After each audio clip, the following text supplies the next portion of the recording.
এই ধর ধর ধর ধর সামনে ধর, আমার ট্রাইপড নিয়ে পালাচ্ছে, ধর ধর ধর। আসসালামু আলাইকুম ওয়া রাহমাতুল্লাহ। কি খবর ভাই ব্রাদাররা, কেমন আছেন আপনারা সবাই? আপনাদের ভালোবাসার channel Tech to the Point নিয়ে আবার চলে এলাম আমি ওয়াহিদ।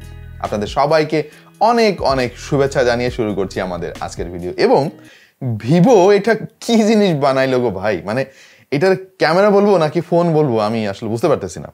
এটা ক্যামেরা এতই সুন্দর যে আমার মনে হয় আজকের ভিডিওতে শুধু এর ক্যামেরা নিয়ে আমরা কথা বলি, এরকম ইচ্ছে হচ্ছে আর কি। যাই হোক, ফোনে তো শুধু ক্যামেরা থাকে না, আরও অনেক কিছু থাকে, তো সব কিছু নিয়ে কথা হবে। কথা না বাড়িয়ে চলুন শুরু করে ফেলি আমাদের আজকের ভিডিও। একটা স্মার্টফোনের ক্যামেরাতে যত কিছু করা সম্ভব আমার মনে হয় ভিভো তার কোনো কিছুতে কমতি রাখে নাই। এর রিয়ারে রয়েছে চারটি ক্যামেরা, যার মেইন সেন্সরটি 50 মেগাপিক্সেলের, যার অ্যাপারচার হচ্ছে 1.75। রয়েছে 12 মেগাপিক্সেলের একটা আলট্রা ওয়াইড শুটার, যার অ্যাপারচার হচ্ছে 2.2।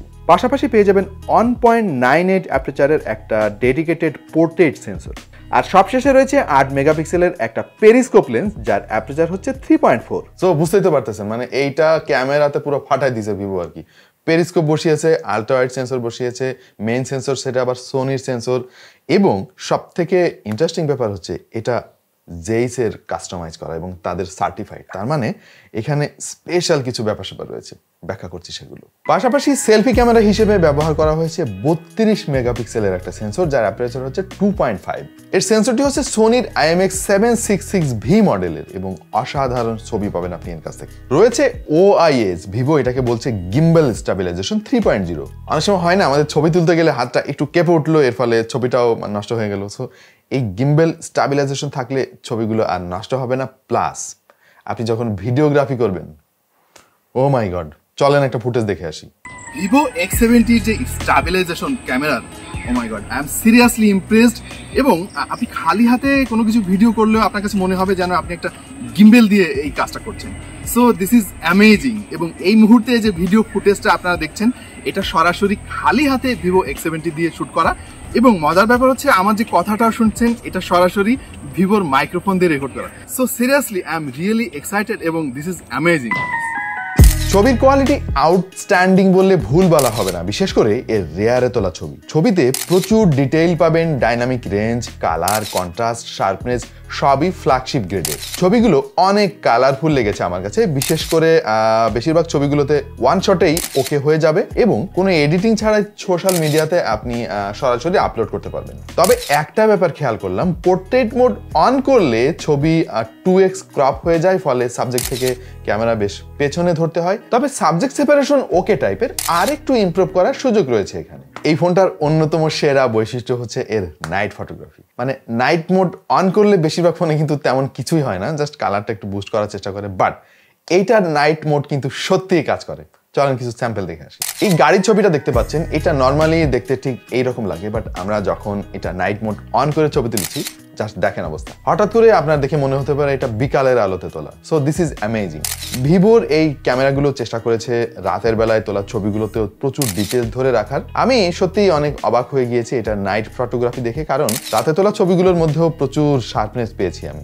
যারা পোর্ট্রেট ফটোগ্রাফিতে বোকে পছন্দ করেন তাদের জন্য কিন্তু এখানে বেশ কিছু অপশন দেওয়া আছে এবং প্রত্যেকটাই খুবই চমৎকার। আশা করছি আপনাদের পছন্দ হবে এগুলো। রয়েছে 60x ডিজিটাল জুম, তবে যেহেতু এটা ডিজিটালি জুম হয়, ফলে আসলে 60x পর্যন্ত জুম করার পরে ছবির আর কোনো অস্তিত্ব থাকে না, শার্পনেস বলে তেমন কিছুই থাকে না। এটা খুব একটা কাজের না, বাট দেওয়ার দরকার তাই দিয়ে রেখেছে আর কি। কিন্তু 5x পর্যন্ত জুম করলে ছবিতে যথেষ্ট ডিটেইল থাকে এবং হঠাৎ করে দেখলে বোঝাই যায় না যে এটা জুম করে ছবি তোলা। আমরা এটার ক্যামেরার ক্ষমতা পরীক্ষা করার জন্য আরো কিছু ফ্ল্যাগশিপ গ্রেডের ফোনের ছবির সাথে এটা ছবি কম্পেয়ার করেছি, চলেন দেখে আসি। যেমন স্যামের এই ছবিটা খেয়াল করে দেখুন, আইফোন 13 প্রো ম্যাক্স এবং Mi 11 আলট্রা এর ক্যামেরার সাথে কিন্তু ভিভোর ক্যামেরা ভালোই পারফর্ম করেছে। তবে সোহাগের এই ছবিটা অবশ্য শ্যাডো এরিয়াতে একটু কম ডিটেল রয়েছে বলে আমার কাছে মনে হচ্ছে।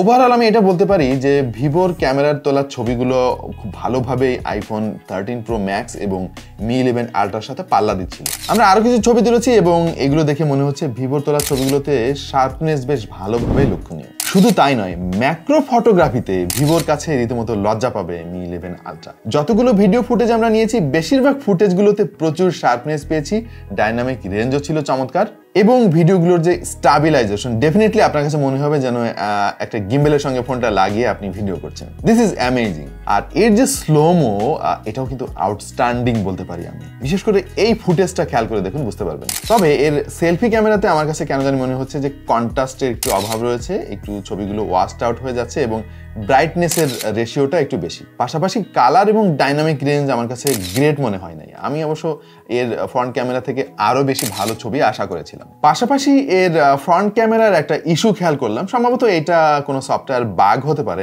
বাগটা হচ্ছে মাঝে মাঝে ফ্রন্ট ক্যামেরায় পোর্ট্রেট মোড কাজ করে না। যেমন এই ছবিটাতে আমরা দেখতে পাচ্ছি ব্যাকগ্রাউন্ড ব্লার আছে, আমরা ছবি তুললাম কিন্তু ছবিটা দেখেন ব্যাকগ্রাউন্ড কিন্তু ব্লার হয় নাই। ডেফিনেটলি এটা একটা সফটওয়্যার ইস্যু এবং ভিভো খুব দ্রুত এটার একটা আপডেট দিবে ঠিক করার জন্য, সেই কামনা করছি। আর একটা ব্যাপার খেয়াল করেছি যেটা আমার কাছে খুব পজিটিভ লেগেছে, সেটা হচ্ছে super fast shutter speed. Normally অন্য ফোনগুলোতে যেটা দেখি যে শাটার স্পিড অনেক স্লো থাকে, বাট এখানে সেটা সুপার ফাস্ট ছিল ইভেন লো লাইটে।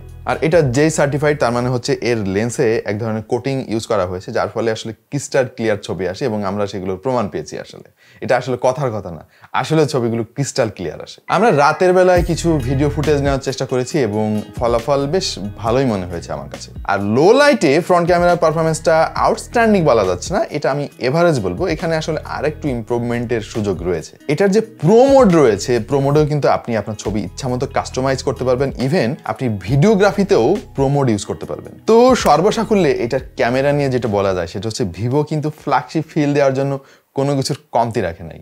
অপটিক্যাল ইমেজ স্ট্যাবিলাইজেশন রয়েছে, কার্ল জেইসের কাস্টমাইজেশন রয়েছে এবং অসাধারণ ছবি আসে। এবং আমার মনে হয় যে এইটা এই মুহূর্তে বাজারের অন্যতম সেরা ক্যামেরা ফোন। ক্যামেরা কেন্দ্রিক ফোন হলেও এটার ডিজাইনেও কিন্তু যথেষ্ট গুরুত্ব দেওয়া হয়েছে। খুবই স্লিক দেখতে একটা ফোন এবং হাতে খুব ভালো কমফোর্ট পাবেন আপনি। বিশেষ করে ফোনটা হাতে নিয়ে যে কেউ এর ডিজাইনের প্রশংসা করবে অবশ্যই। আর এর ক্যামেরা বাম্পের ডিজাইনটা আমার কাছে একটু আলাদা লেগেছে, বাজারের অন্য কোনো ফোনের সাথে এটার মিল নাই আসলে। ফোনটার থিকনেস মাত্র 8 মিলিমিটার এবং ওজন 180 গ্রামের থেকে সামান্য একটু বেশি। ফোনের পেছনটা ম্যাট ফিনিশ হওয়ায় হাতের ছাপ পড়ে যাওয়ার তেমন কোনো সম্ভাবনা নেই এবং আমার কাছে মনে হয় না খুব সহজে দাগ পড়বে। এবং এটার কালারটা আসলে জোস দেখতে। আরও একটা কালার আছে, সেটা কিছুটা গ্রেইশ টাইপের, ওইটাও ভালো লেগেছে আমার কাছে। এতে ব্যবহার করা হয়েছে প্রায় 6.5 ইঞ্চির অ্যামোলেড প্যানেল, যেটা 120 হার্জ রিফ্রেশ রেট সাপোর্ট করে। রয়েছে HDR10+ সাপোর্ট এবং ব্রাইটনেস কিন্তু 1300 নিট পর্যন্ত আপনি পাবেন এবং ডে লাইটে এটার ব্রাইটনেস নিয়ে তেমন কোনো ইস্যুই নাই, অসাধারণ ছিল।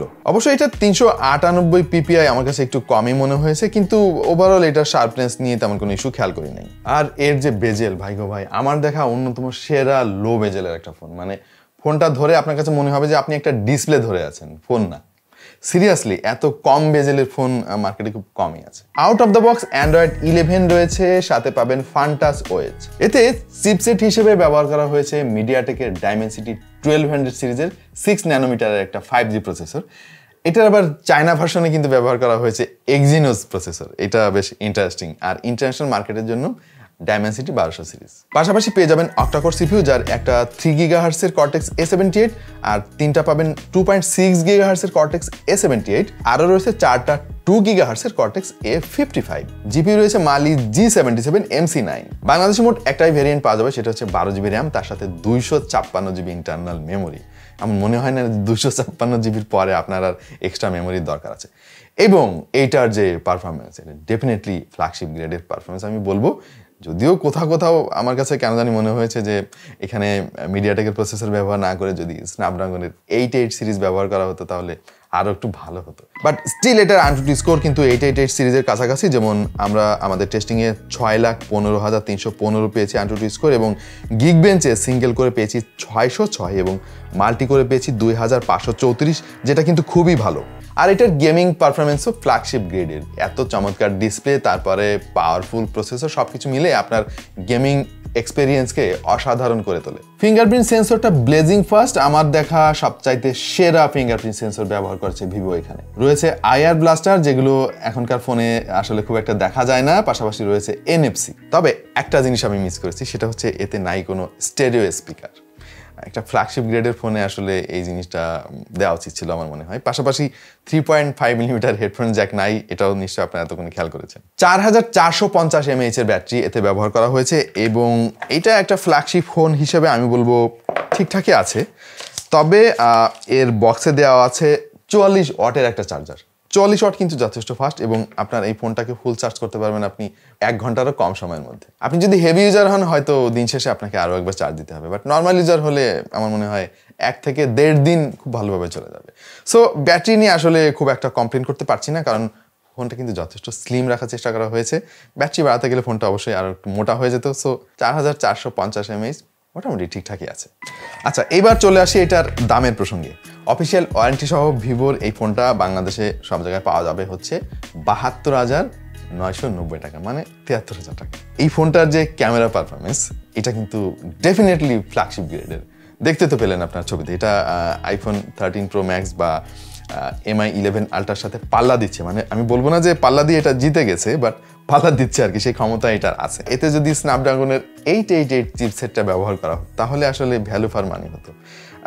মিডিয়াটেক প্রসেসর দিয়ে আসলে 73,000 টাকা দাম, এটা আমার কাছে একটু বেশি মনে হয়েছে টু বি অনেস্ট। ওয়েল, যারা একটু ফটোগ্রাফি বেশি পছন্দ করেন, খুবই সুন্দর ডিজাইনের একটা ফোন চান, ব্যাটারি ব্যাকআপ ভালো চান, স্টাইল চান, তাদের সবার জন্য আমার মনে হয় এই ফোনটা খুব সহজেই রেকমেন্ড করে দেওয়া যেতে পারে। তবে আলটিমেটলি চূড়ান্ত ক্ষমতা তো আপনার হাতে প্রিয় দর্শক।